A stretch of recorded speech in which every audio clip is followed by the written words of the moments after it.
आज night duty हो, त्यसैले बाहिर निक्लेको। अब दिन पनि अलिकति घाम लागेको छ क्या, न्यानो घाम लागिरहेछ। अनि कता जाने भयो क्या, रुमबाट सिधा आएको धरान नेपाली रेस्टुरेन्ट हुँदै यहाँ आएको त यहाँ आइपुग्यो। यहाँ पुगेपछि चाहिँ कता जाने भयो। अनि निर्णय गरियो, अब मनामातिर जाने निर्णय गरियो साथीहरू। मनामा एक चक्कर मारेर आइन्छ, टक्क खाना खाइन्छ, त्यसपछि ख्यात्रकै सुतेर भरे नाइट ड्युटी जाने हो। ल खै अब यो सिधै गएर चाहिँ कहाँ पुऱ्याउँछ यो बाटोले, हेरौँ। यो बाटो कहाँ जाने हो। आज मेरो यो नयाँ युट्युब च्यानल उद्घाटन गर्ने विचार गर्दैछु। किनभने मेरो यो पुरानो च्यानलमा चाहिँ के भयो भने मैले जानिनँ क्या हो बनाउन, अलि बिग्रिएको महसुस भयो। अब एक त भिडियो बनाउने टाइम पनि मिल्दैन। सब्सक्राइबर त 2500 पुगिसकेको थियो मेरो पुरानो च्यानलमा, तर मैले के गरेँ भने मिक्स बनाएँ क्या। सर्ट पनि हाल्न थालेँ, लाइभ पनि बस्न थालेँ, अनि भ्लग पनि कहिलेकाहीँ भ्लग त अब हप्तामा फुर्सदको छुट्टीको दिनमा हो। अनि छुट्टीको दिनमा बनाउनु थालेको। पहिला लास्ट विकसम्म चाहिँ ठिकठाकै जाँदै थियो। अहिले त 20-25 भ्युज मात्रै जान्छौँ है। तेरिका सर्टमा पनि 20-25 भ्युज जानु भनेको त राम्रो कुरा होइन। त्यही भएर मैले त्यसलाई सर्ट मात्रै हाल्ने विचार गरेँ त्यो च्यानलमा चाहिँ। अनि आजदेखि यो मेरो नयाँ च्यानलमा चाहिँ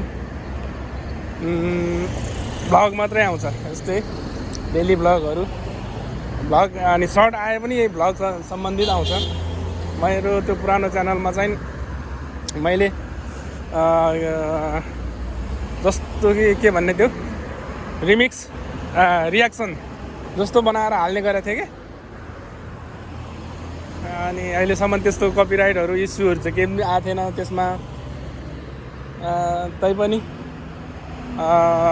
लास्ट विकदेखि ग्रोथ हुन छाड्यो, त्यही भएर मैले त्यसलाई छोडिदिएँ।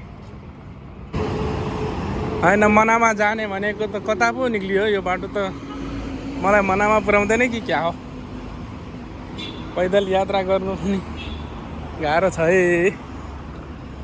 पैदल यात्रा नगरौँ पनि डाक्टरले मलाई ज्यादा हिँड्ने कोसिस गर्नु है भनेको छ।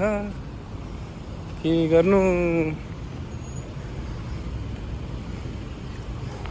ए यो कहाँ पो निक्ल्यो? ब्रिटिस एम्बेसीको छेउमा पो निक्ल्यो क्या?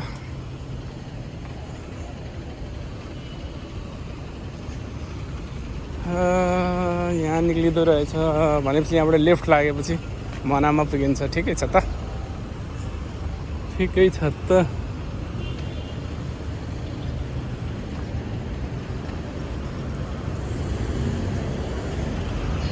के रहेछ यो चाहिँ?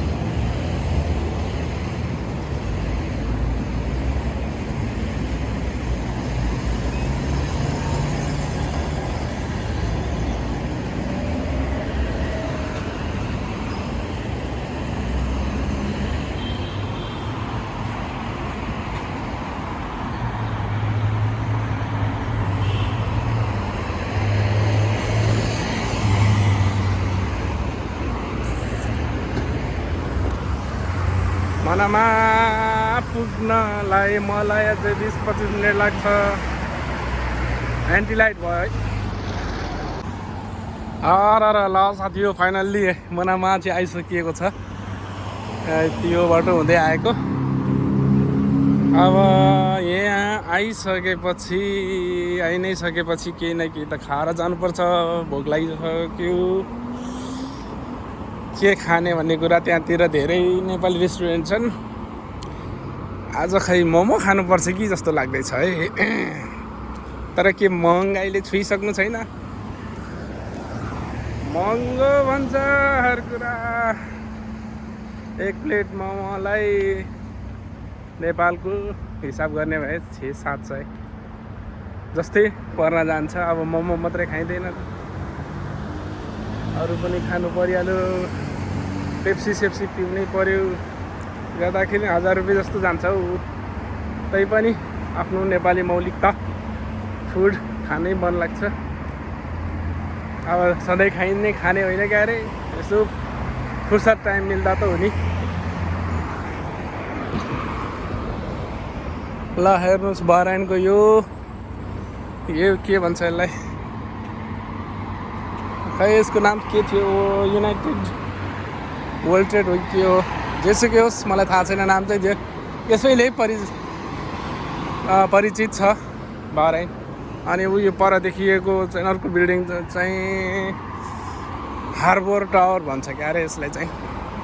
अनि यो ब्याङ्क भइहाल्यो।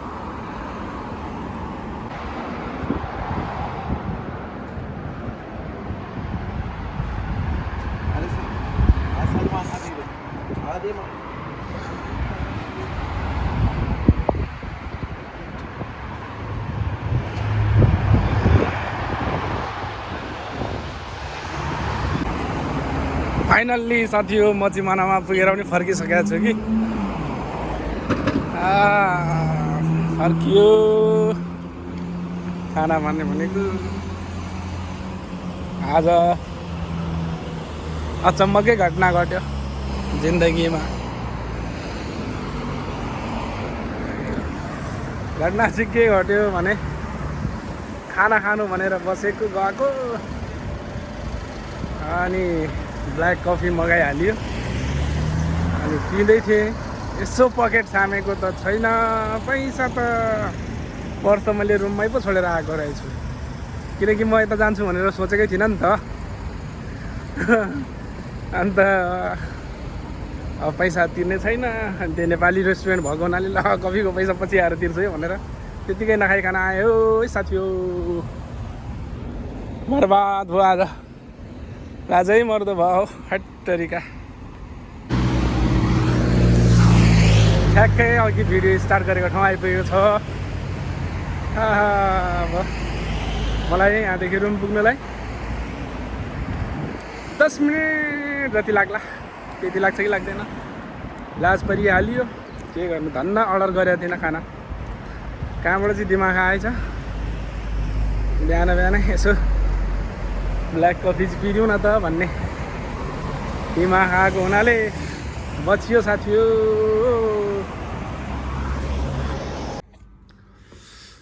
फाइनली साथी हो मनामाको यात्रा विस्मरणीय रह्यो आज। यात्रा पश्चात त्यत्तिकै गएको थिएँ। अब यहाँ रुममा आइसकेको छु। रुममा आएर हातखुट्टा धोएर फ्रेस भएर बसेको। नाइट ड्युटी हो। अब सुत्छु होला। अब यो भिडियो चाहिँ भोलि मात्रै अपलोड गर्छु।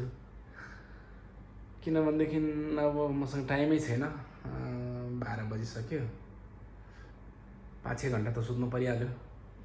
निद्रा लागे पनि नलागे पनि यसो बेडमा चाहिँ पल्टिनु पऱ्यो। आज त्यत्तिकै ख्यालघाटामा बाहिर निक्लिँदै त्यतै कता जाने। म चाहिँ त्यही धरान रेस्टुरेन्टमा गएर यसो नास्ता कुस्ता खानु पर्ला। अनि आएर बस्नु पर्ला भनेको धरान रेस्टुरेन्ट चाहिँ बन्द रहेछ क्या। त्यहाँबाट अलिकति फुट निक्लेपछि हाइवे निक्लेपछि झन् हेऱ्यो झन् रमाइलो लाग्यो। अनि शीतल घाम पनि टक्क लागेको। धेरै पछि घाम लाग्यो नि त। जाडो मौसममा घाम न्यानो हुन्छ, मजा लागेको थियो। अनि हिँड्दै गएको त मनामा पुग्यो। खाना खाने भनेर रेस्टुरेन्टमा छिरेको त पैसा त यहीँ थियो पर्स यहीँ छोडेर हिँडेको रहेछु थाहै भएन लाज परियो हो धन्न अर्डर गरेको थिइनँ खानाको लागि चाहिँ कफी मात्रै मागेको थिएँ कफी पिइसकेर यसो छाड्दा छैन अनि कफी पैसा पनि बाँकी भोलि पर्सि आएर तिर्छु है भनिराखेर आएँ है साथी ल आजलाई चाहिँ यति नै मेरो भिडियो यति नै ल बाई बाई